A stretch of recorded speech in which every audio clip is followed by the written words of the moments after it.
सभी कन्या राशि के दोस्तों, आपका हार्दिक स्वागत व अभिनंदन करता हूं आज के हमारे इस वीडियो सेक्शन में। और आज की वीडियो के माध्यम से आपको जानकारी दूंगा कि आखिर क्या कहता है कन्या राशि का ये नवंबर का महीना।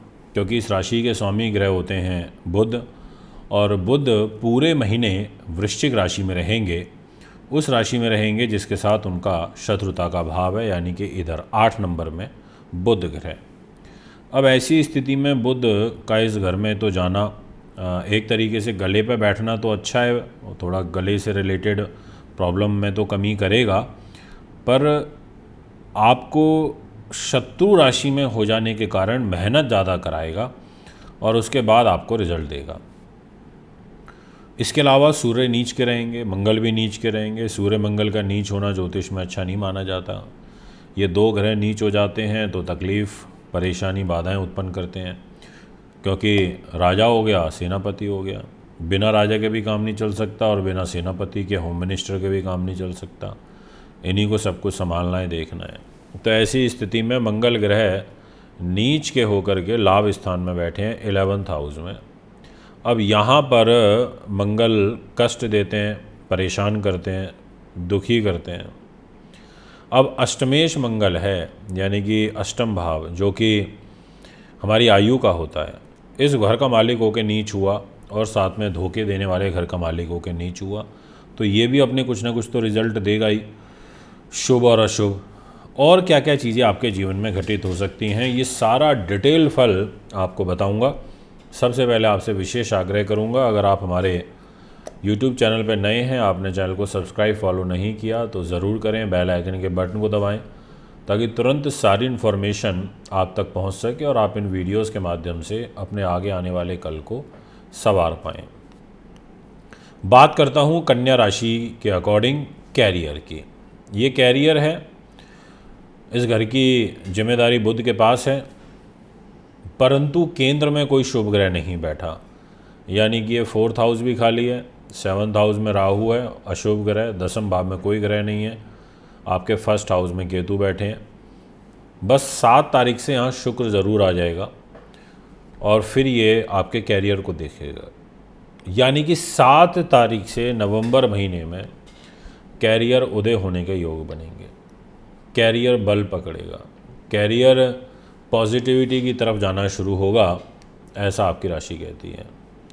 यहाँ पर देवगुरु बृहस्पति आपके भाग्य के घर में बैठ गए, वो बोलेंगे भाई मैं भाग्य में बैठ गया। शुक्र बोलेंगे कि गुरुदेव मैं बैठ गया सुख साधन के घर में। और भाग्य का मालिक ये 2 नंबर लिखा है, डेस्टिनी है, यहाँ का लॉर्ड सुख साधनों पर आ जाएगा 7 तारीख की सुबह, और सुख साधन का लॉर्ड जो कि जुपिटर है वो भाग्य पे आ गया, यानी कि वाइस वर्सा हो गया, एक दूसरे के घर में चले गए।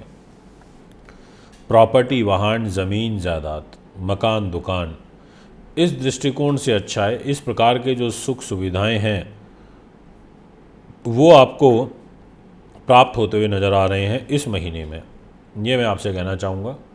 यानी कि जो ग्रह चाल है वो आपके लिए पॉजिटिव है, अनुकूल है।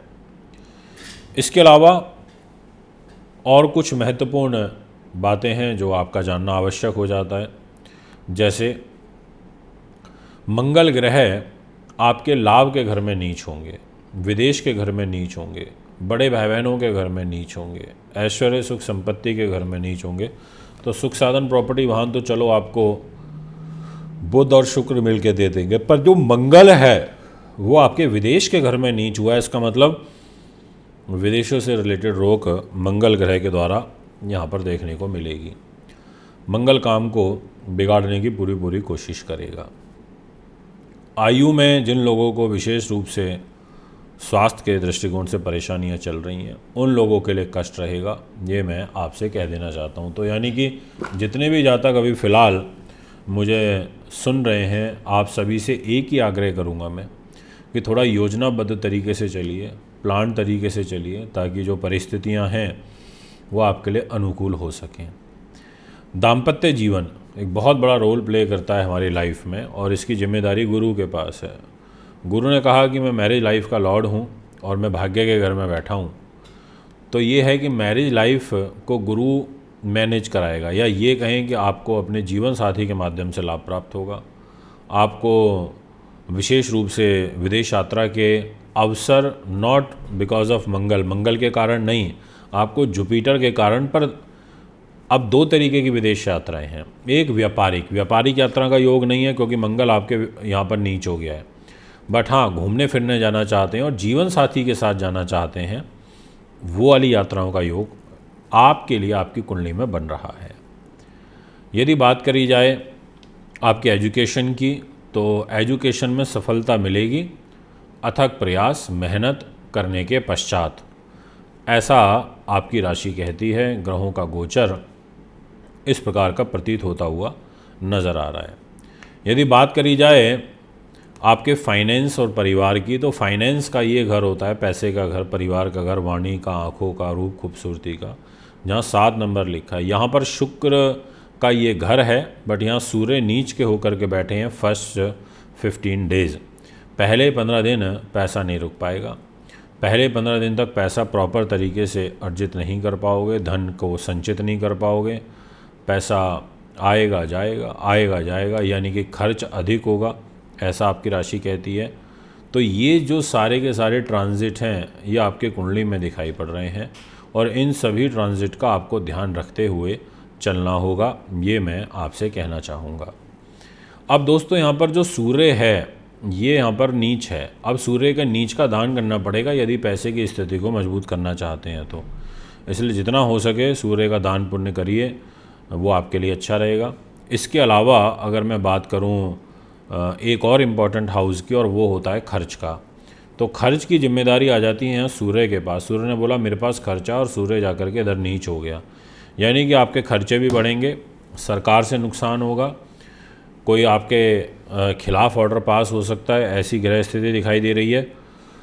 और विशेष रूप से जो पैसे का व्यय है वो परिवार के लोगों के ऊपर होगा, ऐसी ग्रह चाल भी दिखाई पड़ती है। तो दोस्तों, अब आपसे बात करूंगा कि इस पूरे महीने आपको मंगल के दान करने हैं। कोशिश करिए कि 108 दिनों तक कॉन्टीन्यूटी में, क्योंकि मंगल 90 दिन के लिए नीच हुआ है, 21 जनवरी तक के लिए नीच हुआ है। तो अगर 90 दिन लगातार आप कर लेते हैं, सबसे पहले भगवान शिव चालीसा, उसके बाद दूसरे नंबर पर हनुमान चालीसा, और थर्ड नंबर पर शनि चालीसा, इन तीनों को, तो मेरा ऐसा विश्वास है कि आपको काफ़ी अच्छे रिज़ल्ट मिल सकते हैं। या आपको करके देखना चाहिए। और साथ में आपका जो बुध है वो तीसरे घर में जो बैठा है, और सूर्य भी आएगा 16 तारीख से। तो 16 तारीख से एक चीज़ ध्यान रखनी है आपको कि बहुत ज़्यादा ब्लाइंड फेथ करके, विश्वास करके आपको नहीं चलना किसी पे, अन्यथा नुकसान खा जाओगे। ये आपकी ग्रह स्थिति है। फिर एक बार आगामी कार्यक्रम में आपके बीच में उपस्थित होऊंगा, भी आपसे इजाज़त चाहूँगा। नमस्कार, धन्यवाद।